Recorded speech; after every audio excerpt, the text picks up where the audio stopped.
The Life to Legacy Explained free virtual series about healthy and happy aging continues with Living in Place Part 3. Learn about products and services that can help you maintain your independence and find out how to retrofit your home so you can continue to live in comfort. Arm yourself with the vital information you need to make your longer life a better life. Brought to you in part by the Chip Reverse Mortgage by Home Equity Bank.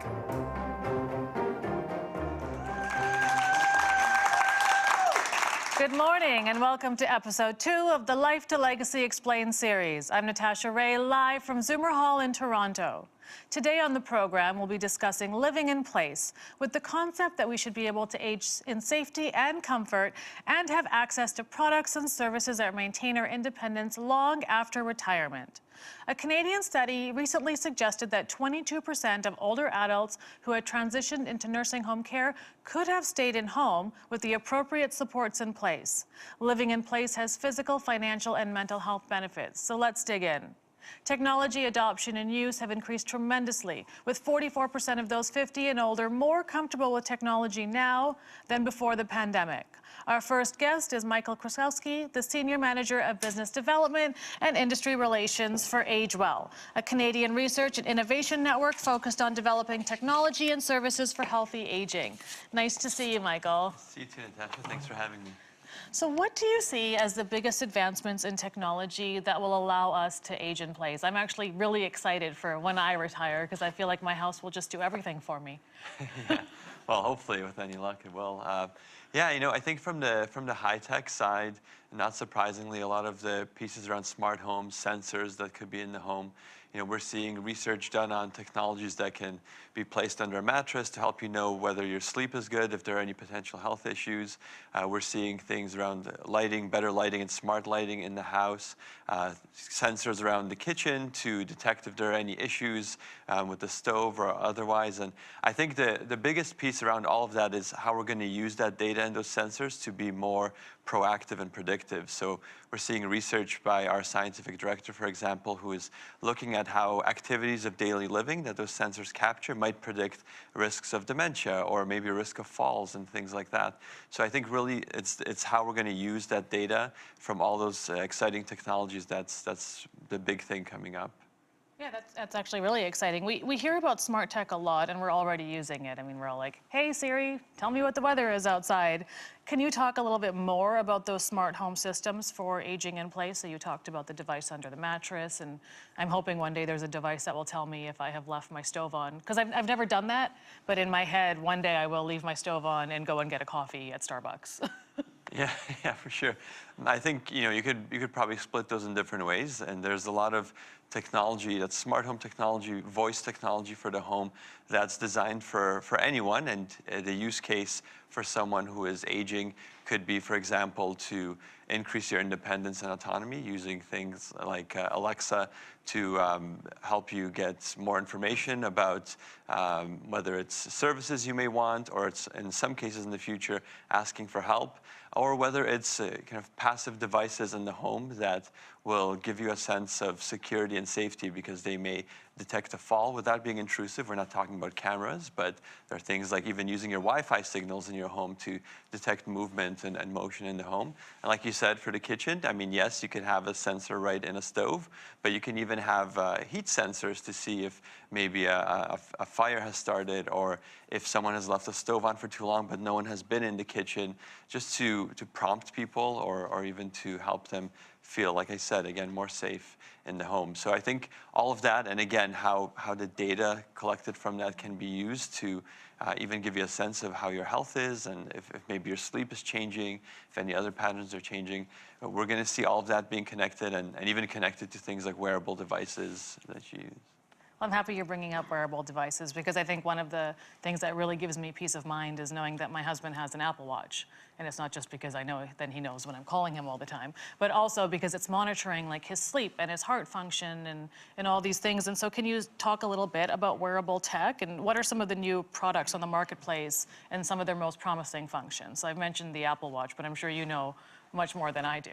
Yeah, and even within the Apple Watch now, you're looking at things like fall detection even in the watch itself. So you're seeing technologies being able to provide you with not just the ability to track general health, but even for safety and things like that as we age. And even when we talk about wearables, I know we talk about the step counters, heart rate monitors.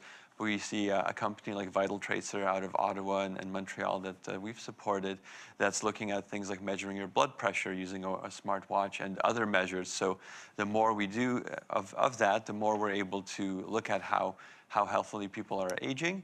And I guess the other piece I would talk about with wearables is we even think about assistive devices. So for example, there's the Steady 2. It's a glove people can wear if they have hand tremors, and it allows them to write, to comfortably hold a glass of water and take a drink. So there's also that side of wearables that I think is important as well. Yeah, and I remember you talking about the glove. So like if someone has Parkinson's, it actually helps with those tremors you were mentioning, which is incredible that we actually now have technology that can help up with those sort of conditions. Yeah, absolutely. I mean, we look at technology, it's all about how it can be used as a tool to increase your ability to feel comfortable, to age in place, and just to feel that control over your life and what you want to do. And so I'm going to use the glove again as an example. So is this just something that I'm going to see on a Tom Cruise movie, or is it something that's going to be accessible to the general public? Yeah, I mean, I think that's an important point. I know with AgeWell, we're always talking about co-creation and making sure that all older adults, irrespective of their situation in life, can have input in how technologies are developed. And so, with technologies like that, when they start off, I mean, sure, at the earlier stages, they might be more expensive, but the more we see them developing and getting in the market and better ways of being manufactured, they actually are becoming more affordable. And the glove is one example, but even if we talk about technologies for hearing, right? I mean, hearing aids are generally expensive, but when you talk about hearables or earbuds you can put in now that can help people hear in noisy environments and things like that, they can be a lot more affordable too. So tech can certainly, even when it comes to aging, still be affordable and accessible, but we obviously have a lot more to do to make sure that that happens. And I want to touch a little bit on privacy. So we've talked a lot about data. So, I mean, maybe it's the generation I grew up in, but I'm one of those people who I'm like, they already have my data. There's nothing I can do about it. But I know that's not the average sentiment. And so there is a lot of data that's being collected through this wearable tech and these devices that we will have in our homes. So how can people feel safe and secure?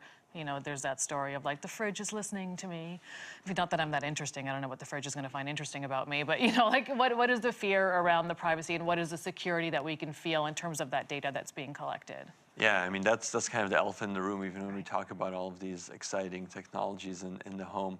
I think we've obviously seen that being as a top priority and sometimes a barrier to getting all these cool and interesting innovations in someone's home.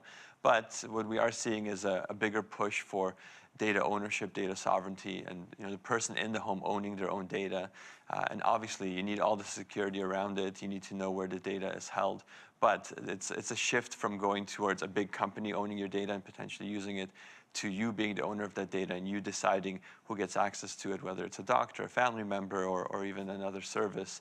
I think we're going to see more of that push. And as people become more aware of how that data is used, it'll hopefully increase that comfort, but also keep people and companies honest in terms of how the data is being used. Right. Great. And you talk a lot about co-creation. And so I know what that means because my background is in community development, but not everyone knows what co-creation means. So can you speak a little bit about how AgeWell is working with older adults around research and development and what that actually means? Yeah, for sure. I mean, that's probably at the core of how AgeWell operates.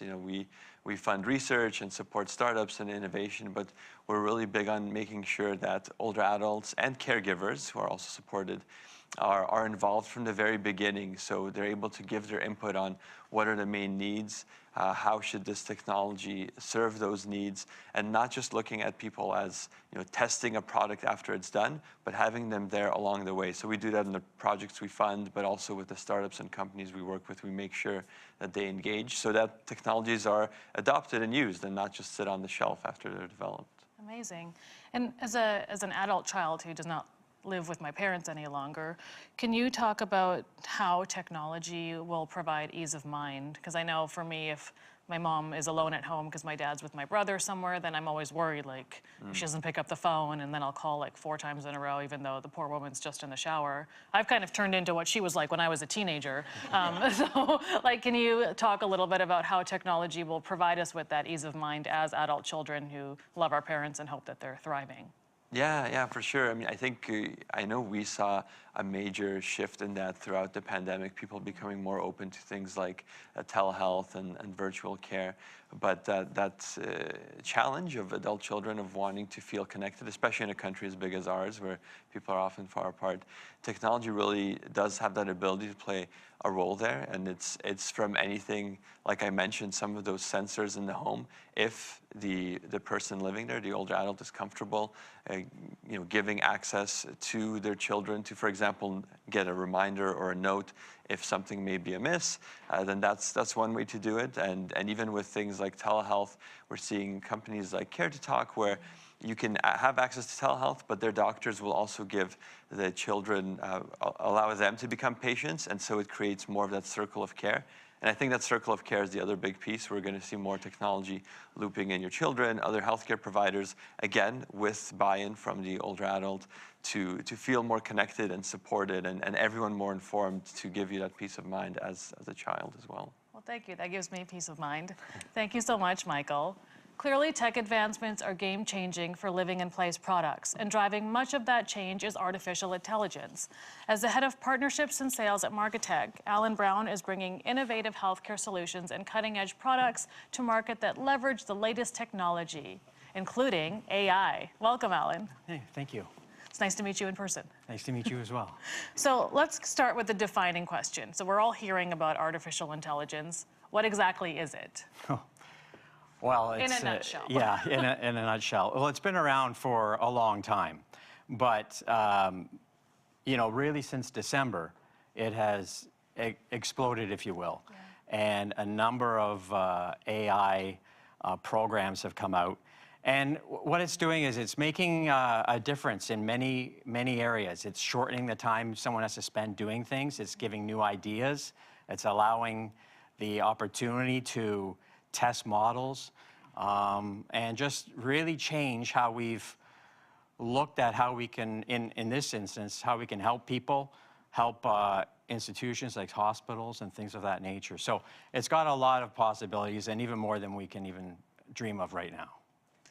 And we've talked a little bit with Michael about emerging tools that are more than just reactive. So they're more proactive, and they can help manage the frailty of an individual, rather just react to an emergency event. So can you speak a little bit to this? Because I know you have some products as well that are along this path. Right. Well, our main solution is called SenSites, and our website sensites.ai. And essentially, you're focusing on remote patient monitoring. And yes, it's reactive. And our parent company is called Marketech, where we do AI projects in healthcare and tech. And that's where we really get to focus on the predictive part. So we work on opportunities, solutions where you can predict when someone might fall. And it's great to have those tools that can tell you when someone's fallen. But if you can start to see how someone's pattern in walking's changed, how many times they get up or down, or how fast they are at doing those things, that begins to give you a chance to see that there could be a problem with someone and they could be up for a fall soon. So those are some of the things you can use AI for, predictive. So we're working on that. We're also working on diabetes. Imagine being able to use a model that's going to say you are headed towards having diabetes. And so we're working on models that can start to predict when someone might, get into that range of high glucose, and they can make some changes perhaps before they get there. Well, that's exciting and a little terrifying as well. I mean, I'm sure we're all a little terrified about what AI can do as well. When you speak about fall detection, so, I mean, what you're really saying is we're moving beyond like the watch that tells us we've fallen. So can you give us a little bit more detail about how that actually works? Because when we spoke earlier, you had mentioned there's these like devices you put on the wall, and like me as the adult child, I would know if someone had fallen, even if they weren't wearing their watch, so. Right, for sure. So part of our remote patient monitoring solution, where you can check vitals of someone, is also you can passively help them with falling. So what I mean by that is, without wearing a pendant around your neck or a watch, we've instituted a device on a wall that uses radio frequency. So you put it in a bedroom, a kitchen, a bathroom, a family room, and it can tell if someone has fallen. So it's out of their mind, so to speak. They don't know it's there after a while, which is kind of nice. And you fall, and an alert goes to all the caregivers that are on our platform. So that could be a primary nurse practitioner, but it could also be family members. So if you had a father here in Ontario and he fell, you would know in Vancouver if he's fallen. And it can also do things such as tell how many times you've gotten out of bed during the night. So if typically you get out of bed once or twice a night, and that changes to 5 or 6 or 7 times, it allows a caregiver to say, is everything okay? Are you feeling well? You know, we notice things are different. So it's nice to have it on the wall, off your wrist, off your neck, and you just walk and just life is normal in the home, so to speak. Yeah, I was reading an article about a gentleman who had been working with his dad to put different assistive devices in the home, and the way he put it was like it just sort of melted into his life, Yes, which I think is the best way of looking at it. I think that's a great way of putting it, Yeah. for sure. Yeah. Because I know I had an Apple Watch and I have no idea where it is now, so clearly it didn't work very well with me. Yeah. I've talked a little bit about this tongue in cheek, but as we see more and more advancements with AI, are the fears about breaches and robots taking over substantiated? Like, is this, I'm sure you've been reading a lot of articles about the AI robot fell in love with this journalist who was talking to them, and is she gonna like cut the brakes in the wife's car? You know, like, I don't know. Yeah. I'm not asking you if that's particularly gonna happen, but are these fears substantiated? You know, I think I'm in the same boat as everybody else. No doubt AI, we were talking before we came on, there's new AI models coming out all the time that can do different things. It's exciting, but it is a little bit nerve-wracking in a sense, like how intrusive this is going to be. Am I going to be watched all the time? So I think as it evolves, there's going to be you know, regulations that are going to come around it and how far it can go. You know, we want to use it for things that we can be helpful to us, especially if you're aging in the home. How can that make a difference to that person, their family, their caregiving team? Those are good benefits, and there's many other good benefits. But you're right, we have to be mindful of how far we allow AI into society. And I would think that smarter heads will prevail, and we'll have a moment where we set standards and where it stops, and and what the benefits and the cons are, and make good choices in the future. We've got to hope that human beings will make good choices that work out for all of us. That's what we're hoping? Yes. That human beings will make the right choices? Oh, Yeah. no, Alan, I'm worried We're now. all in the same boat, yeah. So what advice would you have for folks who may be looking at starting to bring in AI-assisted technology into their home? So, for a lot of us, it is new because, as you said, like, it really wasn't at the top of our minds until December, which really wasn't that long ago. Yeah. So what advice do you have? Well, I mean, obviously, you always take a look at things, you ask questions, where's the data held? You ask the questions that are going to matter to you. For instance, we've integrated a solution into our platform called Hey Abby. And Hey Abby is all about making life easier for people who may not be familiar with tech, may not be familiar with how to use a mobile phone. So it's on a tablet, and we're all familiar with Siri, Hey Siri, but we've put medical language in here. So it can say, hey Abby, I'm not feeling well. And then Abby will respond to you and ask questions. So can, lead to a conclusion, hopefully, on what should be done. So those are good things for everybody, and it makes life easier. You don't have to go onto a keyboard. You can just talk to this AI solution that can lead you in the right direction and tell you what to do. Those are good things. So, but you don't just blindly take it. None of us should blindly take on anything. We should ask questions. If we don't know anyone in our family knows the answers, then there's lots of places to go for answers, I think. And how about cost? Because to me, this all sounds great and I want to sign up right away, but is this something that's going to be accessible, or is it sort of just for the luxury market right now? I don't think it's for the luxury market at all. Okay. And if you go down to the base level where, with our remote patient monitoring platform that integrates some of these tools, it's all definitely affordable. And now I know a lot of AI models have a lot of what you call free versions or light versions that do more than we would ever thought of. I believe there's premium prices as time goes on, but AI is going to be, there's enough AI around for people to use and use for their well-being and care of others. So my last question, and this is going to be, it kind of does go back to my previous question. In a perfect world, what do you see as the best case scenario for how AI can help us with living in place? And then on the flip side, because I'm a bit of a fatalist, what do you see as the worst case scenario, which could be robots taking over the world? Yeah, yeah.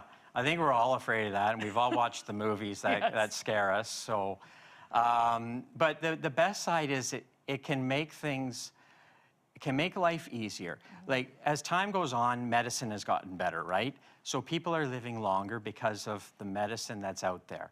So AI is doing things like that. For instance, we're working on an AI model that allows a conversation between a doctor and a patient. Imagine just going in, and it's a pretty important conversation. And you go home, and you speak to someone in your home, and they go, well, how'd it go? And essentially, you remember 25, 50% of it. Right. So using AI, imagine grabbing that whole conversation and then summarizing it in a language that makes sense to you as a patient. Before you leave, you get that summary. And then that summary can be pushed off to their GP and others. So that's a good thing. You know, you actually know what the doctor said. You understand what's going on. And then, you know, you can do that when you're sitting at home and you're having that virtual conversation with a doctor. Right. And then it's all summarized right there for you. So those are some good things for it, for sure.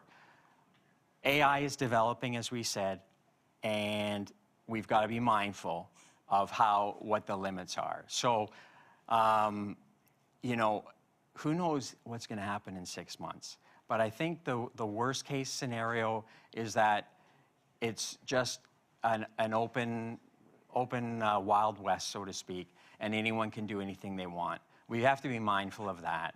So unfortunately, probably politics will get involved. Yeah. But if we stand up and say we need limits, we need regulations, then I think we'll all be okay, and we can use it for the good that it can give us. Amazing. Well, thank you so much, Alan. Thank you. Thank you. With so many products at our disposal, how do we figure out what's needed? That's where someone like Jim Close steps in. Jim is a trusted voice in the living in place sector through his 30-year involvement with innovative products like the Assist app. He also currently oversees the AgeSafe Canada education platform as National Director, which offers training for service providers catering to seniors. Welcome, Jim. It's good to see you again. Yeah, good to see you again. So you've been in the home safety world for a while. What are you most excited about in terms of advances that are supporting aging in place? And I'm sure with all of these advancements, your vantage point over the last 30 years has changed a lot. Yeah, for sure. And even the first two speakers, you know, I'm drinking it in as everybody else is. You know, certainly this is a age tech sort of platform. I'm kind of coming from the low tech side of things, but at the same time, there has to be a meshing of the worlds to get these things in place. Well, I'm thinking next time we do an interview with you, you might even have a robot with you. Maybe. My robot is, well, I mentioned, you mentioned that you're looking to not leave your stove on. I've got that in my wife, who constantly asks me to shut the barbecue off, even though we haven't barbecued. Yeah. So I'm not even allowed near the barbecue. there you go. Yeah. There you go. So what's exciting is certainly the age tech side of things.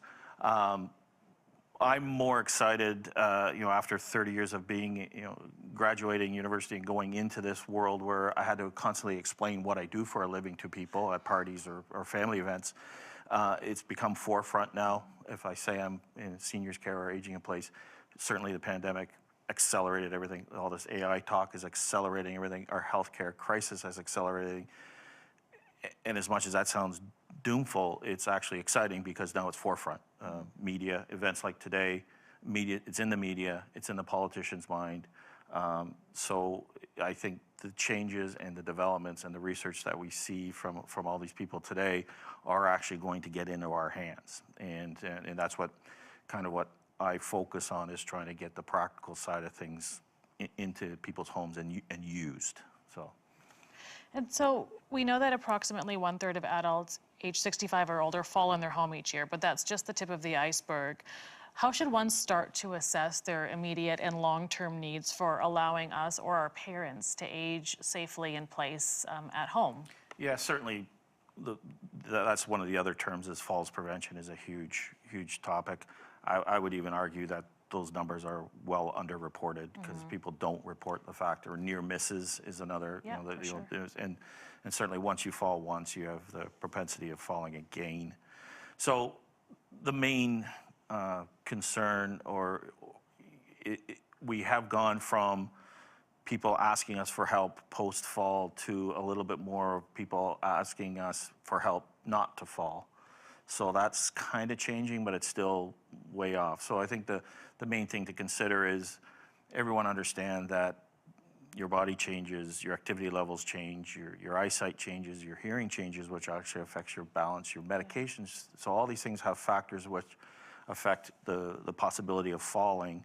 So we want to be prepared for it. So don't deny it. Don't, kind of accept it. You don't have to fear it, but you have to prepare for it. So I think you said assessment. So bringing in a healthcare professional even before you do anything to assess your home, and that's what we do at AgeSafe. AgeSafe is essentially a safety checklist that includes some fall prevention ideas, working in collaboration with healthcare professionals like occupational therapists, which last year we talked a lot about, a very key element of an assessment, and then outlining, it's basically a risk mediation service to point out things that you might otherwise not know about, or you know about and you're ignoring, is another key thing. Right. And what do you see as the biggest mistake that people make when they first start to look to change their home to allow for this aging in place? Okay, so if they've gone beyond denial and they've accepted it, what's basically not reaching out for help or planning or adopting some suggestions. I've lived it through this past year with my mother-in-law, who I couldn't convince to do some things. So, it became a move versus staying in place. So, everyone's different. Everyone's lifestyle pattern changes over time, and activity levels. So the mistake made is ignoring help. Reach out for the help. There's lots of help available, even if it's not through the not going to say proper channels. That's not the right word. Through healthcare channels, there's also support groups within communities. Most communities have an age-friendly committee or accessibility committee or senior support mechanisms that can help identify. And then when the help is offered, take it to heart. It's not meant to inhibit your life. It's meant to actually enhance it and keep you safe. And you talk a little bit about this denial piece. And so how can, as adult children, work with our parents who are maybe like, nope, I don't need any of this. I'm good. I'm fine taking 10 minutes to come up and down the stairs. Like, how do we, help with the denial piece? It's. I was just speaking earlier today with a staff member here who's going through it as well. It is a difficult, could be a difficult conversation if there is pushback. But and you don't want to use fear tactics, because if fear tactics, then become fearful for everything in your home. There's certain key places, obviously the stairs and bathrooms, where there's more risks to fall, but you don't want to use fear. You want to try to use logic, and you want to try to press upon the importance of retaining their activity. A fall dramatically reduces your activity. The first one could lead to a second one, and then ultimately, the decision to remain at home is taken away from you because you've damaged your body too much. So it's a tough one, but it's the age tech side of monitoring and the devices to reduce is all there. They got to accept it. You have to accept. And you remind me of one of the guests in our last show who really spoke about that quality of life piece. So it's really about framing the conversation to be more around how do we keep your quality of life? Yeah. And so I think that's the important piece there. Yep, go ahead. Yep. And We know that aging in place products come in all shapes and sizes. So what do you think is the smartest investment? So, for some people, budget is an issue. So how do we, what are the best investment pieces that one can have for aging in place? Well, I think it goes back to the previous question of what do you need to do? I mean, that's a number one question when we've talked to senior groups is what do I need to do? I really don't know, and who can help me? So you could go completely overboard, but most people don't have that budget. I know we'll talk about budget in a second, but you want to basically do the key things that are going to keep you safe in the immediate future with a little foresight into the next future. So, it's all budget dependent, and that's the sad part about things, but it's also goes back to the original opening statement, which is there's more eyes on this. Yeah. What I would like to see is more funding pushed through the home care sector versus institutional care, so that budget kind of gets reduced, so that we have a greater choice of what we can put into our homes, including tech, including low tech modifications, and do it more feasibly for people. I'm not sure if that answered the question. Well, I'm trying to get to kind of like the tangibles. So if, does it make sense to start putting in railings? So I think of my home, I live in sort of a weird farmhouse that has 4 different levels and lots of stairs. And, my husband just turned 50 and, he's aging great, knock on wood, thankfully. But, say the... Okay. I said he's aging great. I didn't say he's old, okay? I know this is live. Yeah. He's gonna...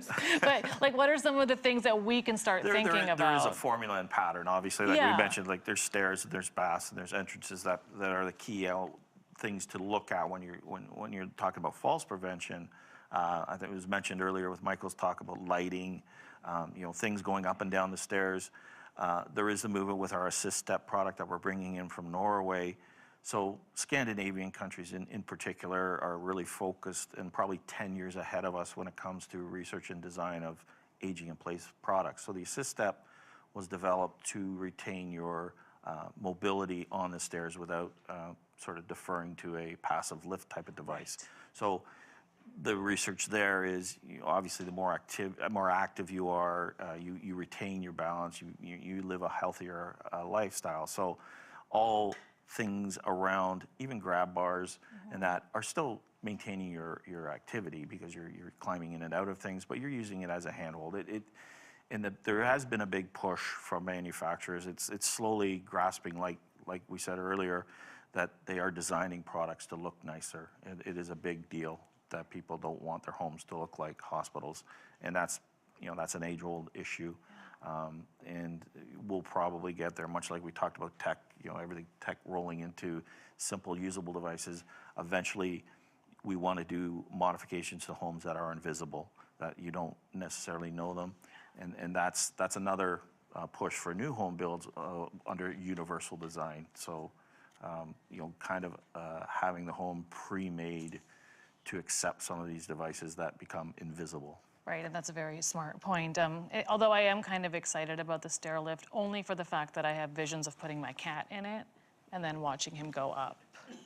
That's really Keep it. your cat active. Yeah, he needs to be active, but sommes he just wants to I ride. envision he's quite large. He's not very large, okay. Jim. Right, that is very judgy of you. Well, he needs a stair lift. But... So paying for things is always top of mind with myself and our audience. So and this is tax time, so what sort of tax write-offs or bursaries exist if you need major investments or renovations for aging in place in your home? Yeah, the unfortunate thing is really there's only one federal tax credit for modifying your home now. There used to be provincial ones in Ontario. That's been taken away in the last budget, so it may come back. So again, going back to my earlier comments, I'm more excited that the politicians are realizing that aging at home, healthcare at home is the way that we have to go. Going back to our Scandinavian countries, they've been doing it for years. The pressure and financial pressure on their healthcare systems is a lot less because of it. We have to take that information and make it happen here. So I know our good friends at CHIP are going to talk about how you know, assessing how you're going to pay for it. That's probably, you know, one of the most used tools that we see clients doing, especially when they get into some of the larger modifications of homes, which, you know, can be costly, without a doubt.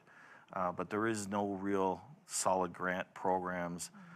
There are the March of Dimes program in Ontario. There's programs in Alberta and BC. There is the RAP program through CMHC, but very little funds come through it. It's very capped. So a lot of times people do have to go out of pocket for the renovations. So they, again, it goes back to they have to know where they have to go, what they have to do to make that stretch their dollar to make sure the initial modifications and maybe over time they can add to the plan. Great, thank you. Well, thank you so much. That was very helpful, and I will apologize to my cat on behalf of you. So thank you, Jim. Sorry, Kat. Let's shift the focus now from products to services. The pandemic has really broadened the scope of what you can get delivered, including important healthcare items. According to a survey from PricewaterhouseCoopers Health Research Institute, consumers 65 and older accounted for the largest share of virtual healthcare users during the early months of the pandemic. I'm now joined by Andy Donald. Andy is a certified geriatric pharmacist and founder and president of the Health Depot Pharmacy, Canada's only clinical pharmacy. Welcome, Canada's only online clinical pharmacy. Sorry, you were like, that's incorrect. Thank you for joining me, Andy. It's good to see you again. Great to be here, Natasha. So my first question for you is, what new services are here to help us age in place when it comes specifically to our health and medication needs? Absolutely. So there's lots of new services, but probably the most important one is the need to personalize medications. And as in Canada, we have a big medication overuse problem, especially particular as we get older, that we're taking too many meds. Some seniors are taking a whole mitful at this point. But also we're taking often the wrong types of medications because, believe it or not, a quick stat, third of all senior hospital visits over the age of 65 are directly due to them taking one inappropriate medication that they shouldn't be on, where there's a much safer alternative that can be used to treat the same condition. And believe it or not, 31% of seniors are currently taking one of those medications every single day. Wow. So there's a big problem, but what exists, and that has to do a lot, what's exciting with the topic today about technology, is because our healthcare system has been very siloed for a long time. You see doctors, I grew up in a big doctor family. Doctors and pharmacists both go to school for 4 years. Doctors spend the majority of their time on, the most important part of healthcare is knowing what's wrong with you, on diagnosing you and then do healthcare procedures is mostly what they learn. Whereas pharmacists, the opposite, we spend most of our time on medications. But yet when we get into the community for years now, doctors have, they've been responsible for doing everything, even picking the medication and monitoring the safety of your medications, and pharmacists have kind of been on the outside looking in. But with technology now, access to e-health, access to blood work, records, and all that kind of stuff. Pharmacists can work directly with your doctor to help personalize the medication, the doses that you should be on based on your kidney function, things like that. It's really exciting. So the Health Depot puts a big emphasis, and you and I have talked a lot about this, on deprescribing and on preventing serious drug side effects like that 1/3 who are ending up in hospital because of that inappropriate drug use. So can you speak to how, as a pharmacist, you work with doctors to keep a close eye on patients' progress and results and making sure that they're only taking the medications that they need? Absolutely. So, I mean, the center of the care is the patient, right? So it's communicating with them and seeing how they feel. Often seen like side effects. We talked just recently about falls. That is directly due sometimes to the wrong medication, the wrong doses. Talking to the patient first, finding out how they're feeling. If they're dizzy all the time, maybe that's too high a dose, looking into their blood work, and then communicating that to the doctors. There's great tools now for even, instead of just archaically faxing doctors, that we can even text message from our software to their software. Little recommendation, we can say, hey, Dr. So-and-so, we wanted to lower the patient's medication from 100 milligrams to 25 milligrams because their kidney functions this. We give them a number, and this is becoming high and making them dizzy and fall over. And the doctor's like, oh my God, that's amazing. And they can just send that back. It's really helping to link us, and doctors love it, that we can utilize the technology to communicate much easier and much safer, encrypted messaging back and forth to each other. Absolutely. And so, I know for me, I have no desire to go to my doctor's office. I love that my doctor calls me, like for prescriptions, not on the regular. My doctor doesn't call me, but for like prescription renewals and whatnot. But I know it's a learning curve for a lot of people and a lot of generations. And I know even with my parents, they plan like 2 weeks in advance. Like, here's a doctor's appointment. Who's going to drive? Who's going to sit in the car so we don't have to pay for parking? All these things. So can you speak a little bit about why connecting with a pharmacist or doctor online is just as effective as connecting with them in person? And also, when should you go in person? Yeah, absolutely. So with doctors, obviously, I think they said there's a stat that says over 90% of doctor visits could be virtual right nowadays. If you need, obviously, your doctor to see something, a physical, of course, that has to be in person, right? But for the majority of visits, you're right, like sometimes with specialists, to see a cardiologist, you might have to travel 2 hours there for a 2-minute drill visit and out the door, and then 2 hours back home, where you can do that quickly on a virtual call.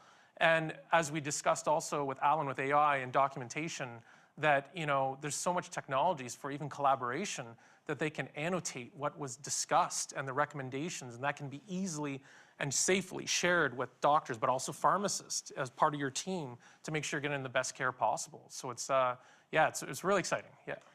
Yeah, and I always think just in terms of that AI being able to keep those physician's notes so we know what happens during the visit. Like, we have this joke in my family because my dad always comes home from the doctor and we say, "What did the doctor say?" And he said, "You're too healthy." And I said, "I don't think doctors say that. That's not how that works." And then we joke that he went to Canadian Tire instead of going to the doctors.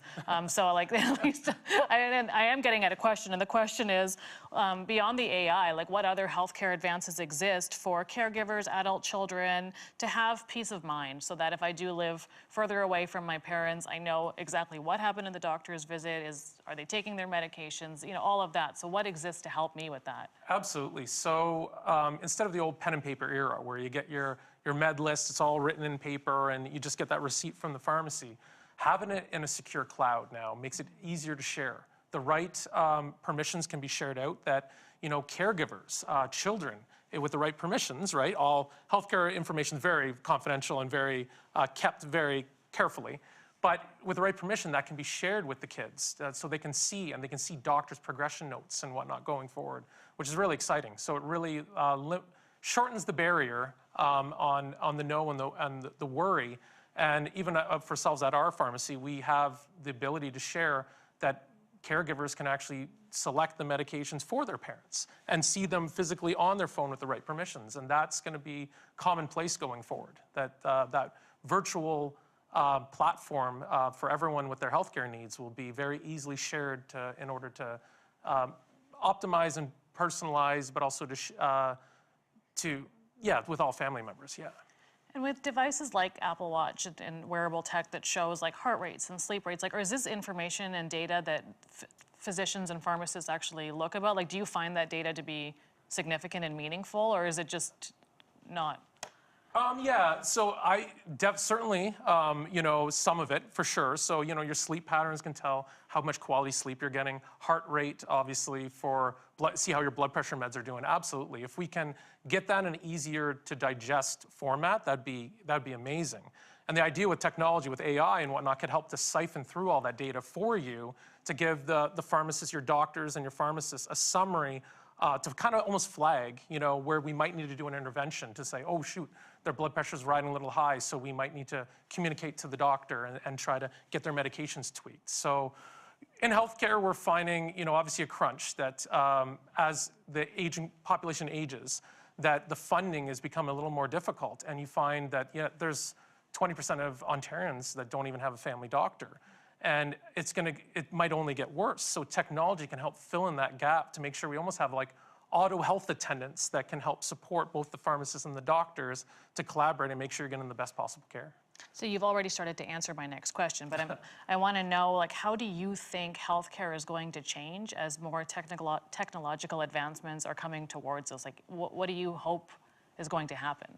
Absolutely. So it's more like, we kind of already stole the thunder for that, but it's like more algorithms and more identification and more following, like that your personal health health attendant that monitors your health and can give feedback. So it can sync with your blood pressure monitor, sync with your blood glucose monitor, transmit that information and notify healthcare professionals when they're reaching thresholds that might need attention. So we can help to prevent serious problems, prevent you having to go to the hospital. We're a very reactionary system right now where you have to fall down, break your hip, or have a heart attack, go to the hospital to get that great collaborative care. We need to start doing that ahead of time and prevent you from having those issues in the first place, and that's through early detection. And technology can really help to unlock that, absolutely. So one of my first jobs when I was in university was working as a medical office assistant at a walk-in clinic. So this was quite a while ago. I'm not going to say how old I am, but I remember my first duty was filing hundreds and hundreds of patient files every day. And so that's changing now. We have EMRs and all of these advancements that you've been talking about. So back in the day, I guess your only fear was that someone would break into the clinic, steal your file, and read through your medical records. But now, it's changing a little bit because our data is out there on this magical cloud with everyone else's data. So what are the safety and privacy concerns? Should we be concerned, or can we trust that our healthcare data is being kept safely and securely? Absolutely. So clouds are very secure. They encrypt your files, and the communication's encrypted. I would argue that the old archaic way of filing that's why we have healthcare siloing in the first place. And in order to share that information from one clinic to another, you'd have to fax it, which is easier to get that information and for it to become more, it's less secure than even the communication through the cloud. So it's definitely, if we're moving to a system where we all are working together, we have to move into the cloud. And so there are some concerns, but the majority of the clouds today they're like Fort Knox. Like, they're very difficult to penetrate, and your information is very secure and only shared amongst your circle of care. Absolutely. Well, that's good to know. And I really think we should rebrand the word. I think by calling it cloud, it makes it seem less safe. Yes. So maybe we should call it Vault. Yes. So you and I can work on that rebrand for the world after. Sounds good. Well, thank you, Andy. It was so lovely to see you again. It's a pleasure. Thanks. We've heard a lot today about products and services for living in place, but the big question at the end of the day is, can I afford it? With over 20 years experience in the financial sector, Vivian Gauchi is the Chief Marketing Officer at Home Equity Bank. She is here to discuss the many financial options that homeowners have for living in place. Welcome, Vivian. Thank you for having me. That pink looks beautiful on you. Oh, thank you. So my first question for you is, what has changed about retirement in the past 5 years? What new challenges are your clients facing today that they weren't facing previously? Well, so much has changed, right? So we have right now a time of inflation, so the cost of everything is going up. And at the same time, we've been living longer lives. As we've heard, medical advancements mean that we're healthier longer. Into retirement, we are, being more active. We are very technologically literate, so we're doing a lot of research, we're learning, we're educating ourselves. So what's happening is our lives are getting longer. We've saved money, we've done a good job for the most part. You're speaking for yourself, Vivian. You're speaking for yourself. But generally speaking, we have saved money, but the challenge is the plans that we built years ago, incorporated an average lifespan of, maybe up to 85 years, right? That's what financial plans were built on. But the reality is right now, if you're 65, you have a 50-50 chance of living to be 92. So the cost of everything's going up. We saved money, but we may have not saved enough. And so that ends up being a bit of a problem for us in retirement. The good news is we're living longer. Bad news is, we're not 100% sure if we've got the money for it. Yeah, you need to stretch it longer than we would have had to stretch it in the past. And I know one of the first things that people think about as they get older, and you hear about this and see it constantly, is downsizing. But downsizing can be emotionally burdensome and sometimes more costly than you expect. And even as I had mentioned in our last episode, there was a gentleman who was speaking about his mother who was looking at downsizing from her home into a condo, but really she would have lost her entire community around her if she had done that. So how do you start to weigh out the pros and cons of, should I stay in my home and just put in something to help me age in place, or should I be downsizing and moving into another condo or place? It's not an easy equation.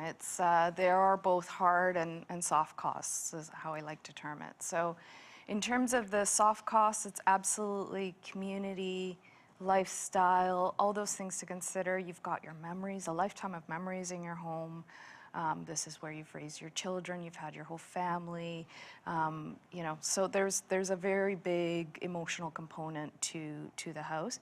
Never mind the community aspect, right? So, you know, one of my team members, for example, talks about her neighbor, and she sees her on a regular basis, checks in on her. She happens to live alone, but she has that sense of community of her next door neighbor who's always looking out for her. She knows if she's okay or not. You know, they're always seeing each other. So there's that sense of connection.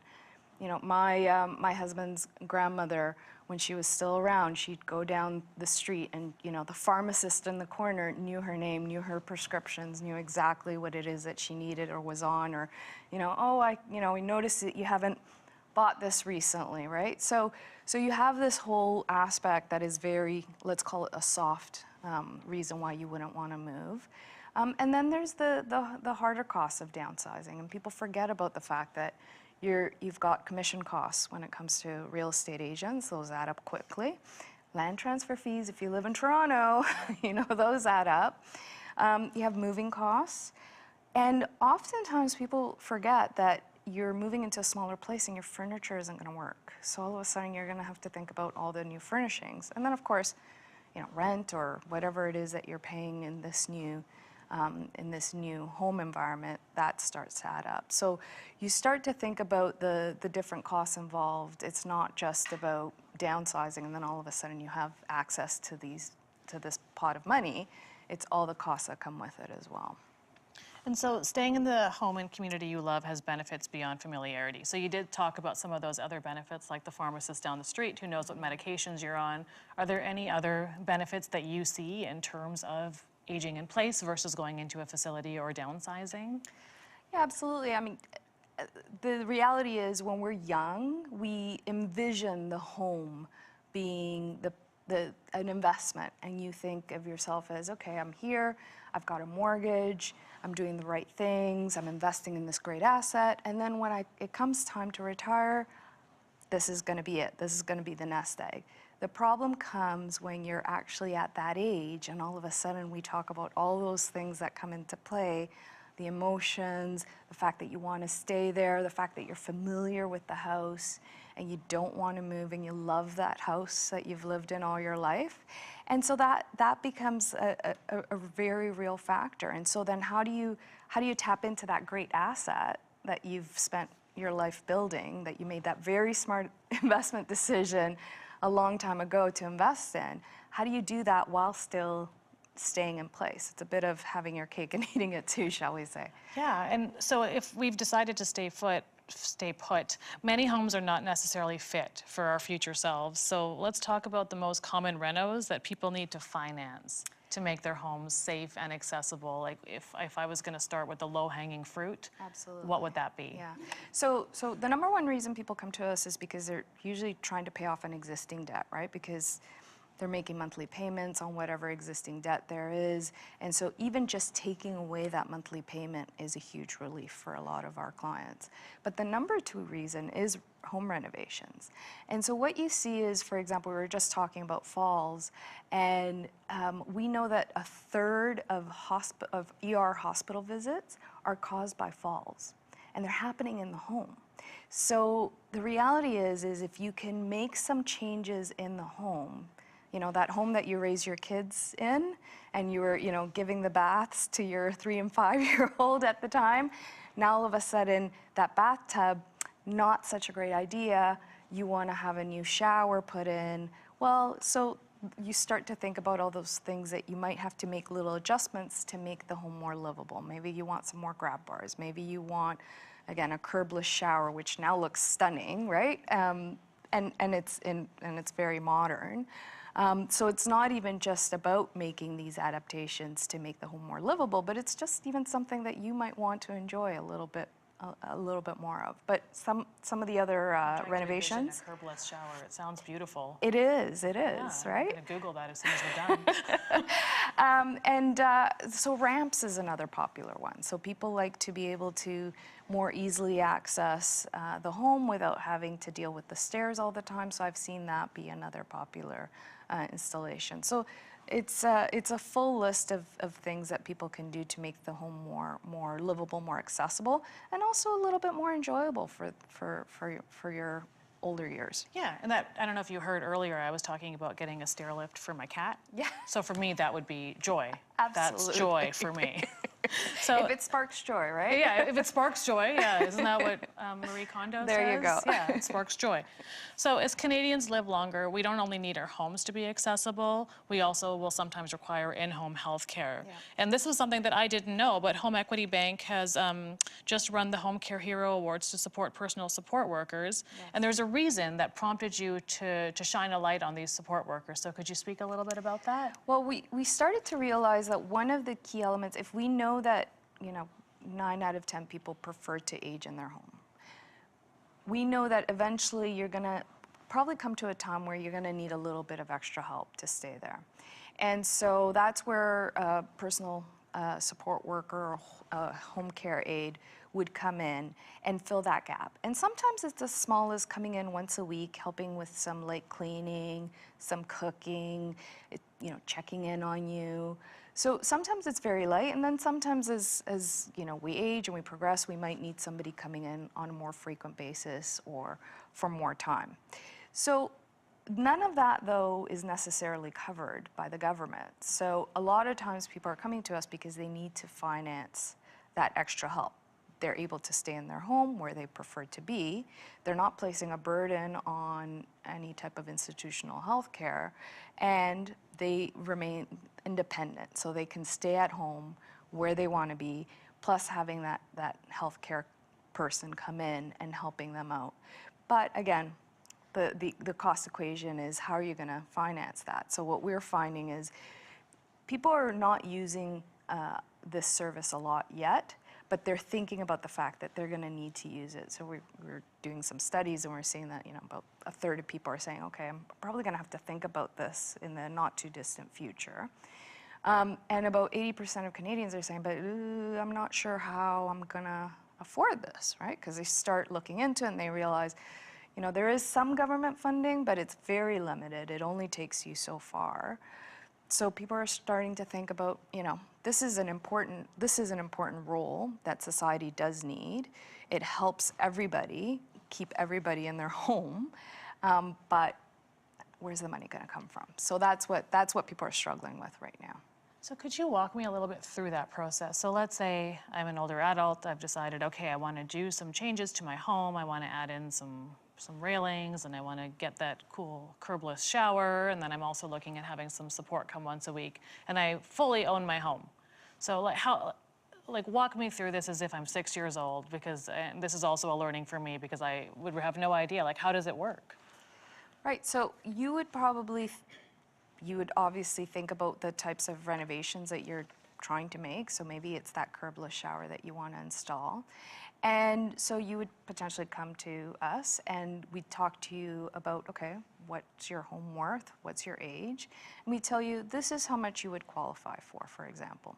So you would say, okay, I need about $20,000, $25,000 to make some enhancements in the home. I want to redo my kitchen. I need to level out these steps here. I don't want to have to take these steps every time I want to go down to my living room.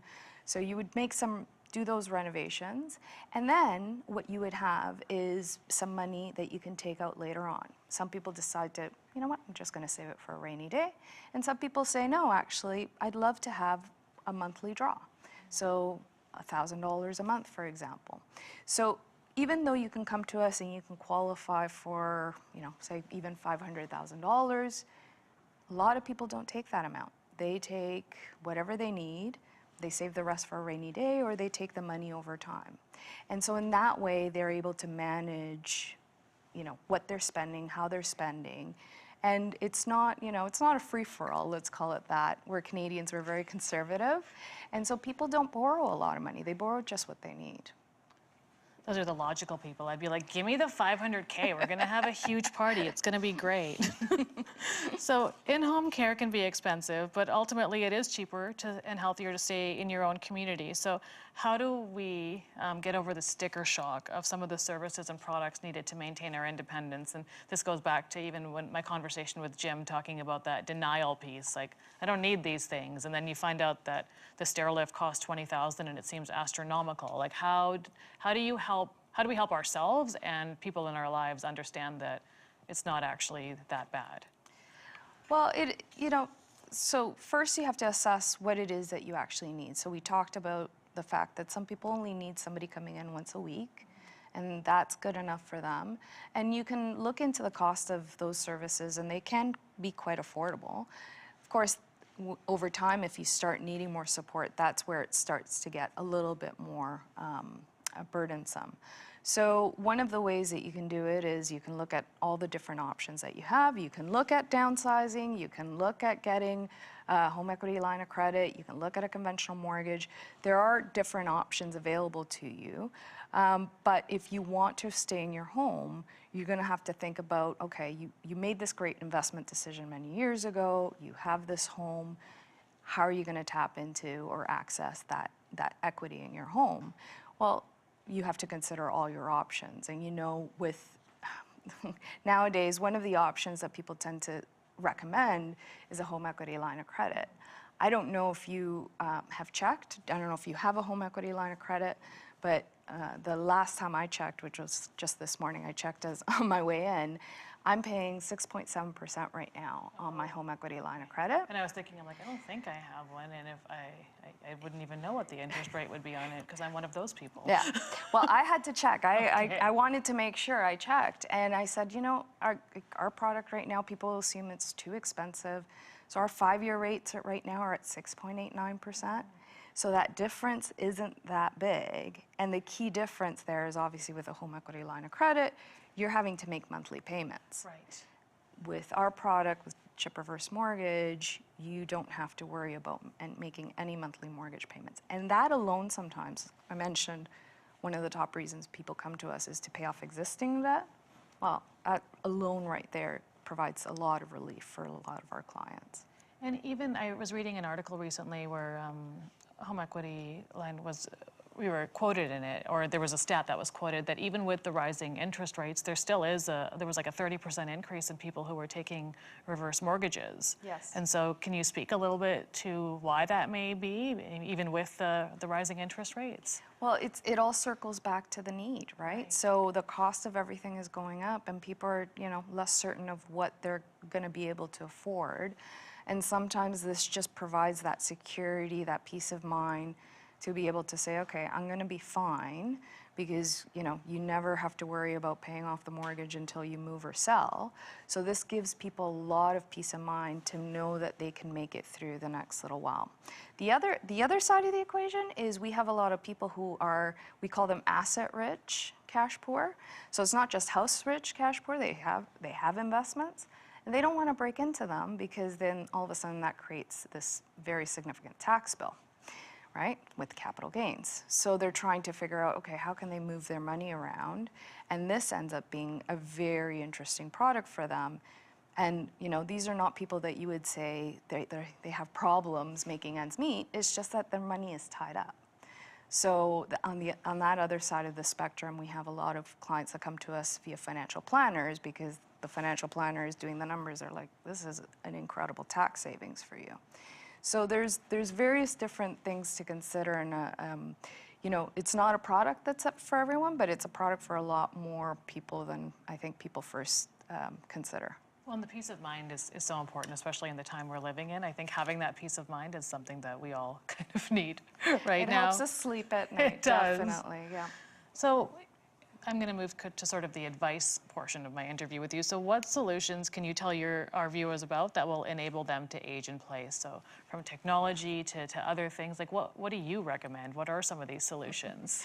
Well, I loved hearing about all your guests' solutions today. I want to get them all myself. But I think it's up to you, your comfort level. Like I said, we are all becoming a lot more technologically adept. We all have Alexas at home, regardless of age, right? And it's made everything easier. Google Home, Alexa, whatever the case may be, the personal assistant of choice. So it's, you know, that is a bit of a personal preference in terms of what you want at home in terms of technology. The advent of AI is going to be very interesting for many of us. It's, you know, the fact that you can get some recommendations based on your historic prescription recipes. I think that's incredible. So I'm excited to see what lies ahead in terms of technology. I think, you know, in terms of having help at home, I think that is only going to increase in need, and people, again, as people want to stay in their home, this is going to be a perfect way to solve for that extra help that people might need while they're staying at home and they're aging in place. And of course, in terms of financing it all, there's more and more options than ever before if you're looking at, you know, how you're gonna pay for all these great benefits and features and enhancements. So I was just given my plane read, so I'm Yes. flying back to Vancouver today. And so your colleagues, Steve Ranson and Yvonne Zumecki, co-wrote a book called Home Run, The Reverse Mortgage Advantage. So can you tell me a little bit about this book? Absolutely. And why should I read it today on my flight home? Well, the book is about a lot more than just reverse mortgages. It really talks about retirement in general, what's been happening with Canadians, how they've been dealing with all of the recent developments that we've been talking about today. For example, how we're different today than we were many years ago. And it does talk a lot about those scenarios and the stories of customers who have actually come to us and why they've come to us, and looking at their financial situation when they came to us, after they came to us. One of my favorite stories in the book is the story, you know, it's actually one of our top salespeople, and she talks about her mom and her parents. And what she says is, you know, they made the decision, and they came to us kids, so she's one of 4 siblings. They came to us kids and they said, you know what, it's time, we're ready, we're gonna downsize. And it was now about 20 years ago, but when she first was telling the story, it was about 15 years ago. And she said, you know, and we were all like, perfect, this is great, good for you. You've worked hard all your lives, and this was always the plan, you're gonna downsize. So they downsized, and they moved into their home. 15 years fast forward, and unfortunately, they actually downsized and they started renting. And well, 15 years forward, they're still living their lives. Now they're having healthcare concerns, but the money's gone. They sold their home. Their home was in Oakville. It was meant, like I said, 20-something odd years ago now. They sold it for about $395,000 at the time. But what happened is, you fast forward 15 years, and the house is now worth $2 million. So had they, you know, looked at other options at that time, they would still have had that asset that kept appreciating over time, and they wouldn't necessarily be having to rely on their kids to now support them. So, you know, she's our top salesperson because she basically says, I'm just gonna give you all the facts, and you're gonna make the decision, right? It's all up to you. But then she tells them the story, and then people start to think about, oh yeah, this is an asset. You know, this is something that will continue to appreciate long-term over time. I know right now we're in a different situation, but long-term over time, you know, the housing market tends to appreciate. It's something that over time will continue to appreciate. And so if you decide to sell it right now, you know, you could be losing out on future appreciation. So it's just one of the very interesting stories in the book that kind of help paint a picture as to, you know, why people could consider the product, but also just about their overall, how they're leading their retirement lives in general. Well, yeah, I mean, you sold me, so I'm going to read this for sure. And you're offering a free copy to our in-studio audience and our viewers online. So everybody in the studio will get a copy. So why don't you tell us how people who are online can access their free copy? Absolutely. So I think we have a 1-800 number Yeah, it should be that showing we on can... the screen. You and I can't see it, but they can see it. Wonderful. So they can call our call center. People are on the line. They're excited to speak to you, and they've been handing out copies of the book for a while now. Okay. And I'm telling you, people take the book away, they read it, and then they come back and they tell us about what story in there they liked or what story resonated with them, you know, why they identified with the people in the book, because it really is about, you know, living retirement in general, and, you know, it's just about everyday people living their retirement lives. And I do have the number here, so if you can't see it on the screen, or if you want to write it down, it's 1-833-357-2447. So 1-833-357-2447. That's how you can get your free copy of Home Run. So thank you. Perfect. And that's if you want to get your free copy. If you just want to go online, you can visit chip.ca.